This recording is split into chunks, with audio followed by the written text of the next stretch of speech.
नमस्कार बांधकाम कामगार मित्रांनो, बघा आता बांधकाम कामगारासाठी शासन नवनवीन योजना आणत आहे. इथून पाठीमागेही भरपूर मोठ्या प्रमाणावर काय केलेल्या आहेत योजना त्यांनी आणलेल्या आहेत आणि इथून पुढेही काय करत आहे योजना त्यांच्यासाठी राबवत आहे. मग आता बांधकाम कामगारासाठी आणखीन एक नवीन योजना म्हणजे बांधकाम कामगार जे आहेत ते स्वतःच्या विवाहासाठी जे कामगार म्हणून नोंदणीकृत आहेत अशांसाठी स्वतःच्या विवाहासाठी कामगार मंडळ काय करत आहे, त्यांना 30,000 रुपयाचा भत्ता देत आहे. कारण जे स्वतः बांधकाम कामगाराची नोंदणी आहे कामगार मंडळाकडे ती अद्ययावत आहे, चालू आहे. ती बंद पडलेली नाही आणि त्या कामगाराचा विवाह झालेला आहे. विवाह झाल्यानंतर मग काय होतं, त्यांना 30,000 रुपये भत्ता शासनाकडून कामगार मार्फत काय केला जातो, दिला जातो. कुणाला ज्यांचं नोंदणी अद्ययावत आहे म्हणजे चालू आहे अशाच बांधकाम कामगाराला.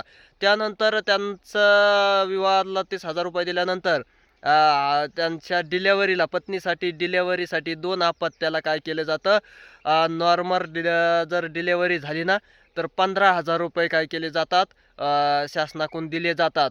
आणि जर कृत्रिम पद्धती म्हणजे सिजर म्हणावं लागेल, सिजर झालं तर 20,000 रुपये हे कामगाराच्या नावे त्याच्या खात्यावर काय केले जातात, जमा केले जातात. ही एक चांगली योजना आहे. शासन काय करत आहे, वेगवेगळ्या योजना कामगारासाठी राबवत आहे.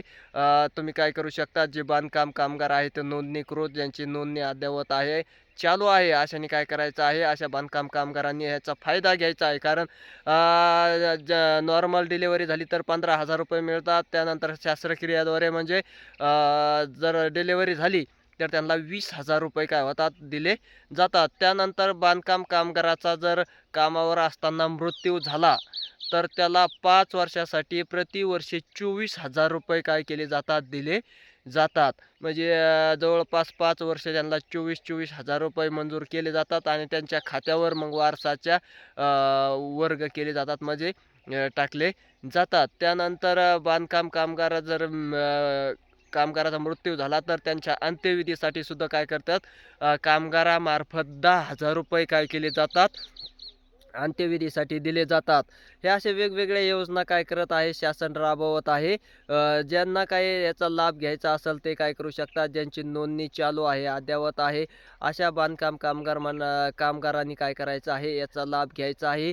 एक म्हणजे स्वतःच्या विवाहासाठी 30,000, दुसरा म्हणजे विवाह झाल्यानंतर अपत्य झाल्यास 2 अपत्यास मिळतात. नॉर्मल डिलिव्हरी झाली तर 15,000 रुपये आणि सिजर झाले तर 20,000 रुपये. त्यानंतर कामगाराचा कामावर असताना मृत्यू झाल्यास 5 वर्षे त्याच्या पत्नीस काय केले जातात, 24,000 रुपये प्रति याप्रमाणे वर्षाप्रमाणे पैसे दिले जातात.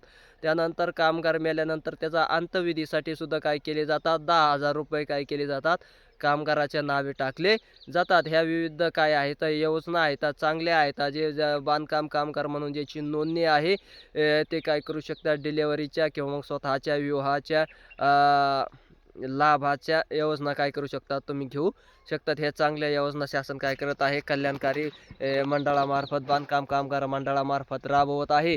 मग ज्यांनी जे स्वतःचा विवाह झाला असेल 1 वर्षाच्या आतमध्ये आणि त्याचा लाभ घेतला नसेल तर तुम्ही घेऊ शकतात. एखाद्याला अपत्य झाला असेल, मुलगा मुलगी आहे का नाही, डिलेव्हरीचं, त्याचाही तुम्ही काय करू शकतात, कामगार मार्फत लाभ घेऊ शकतात.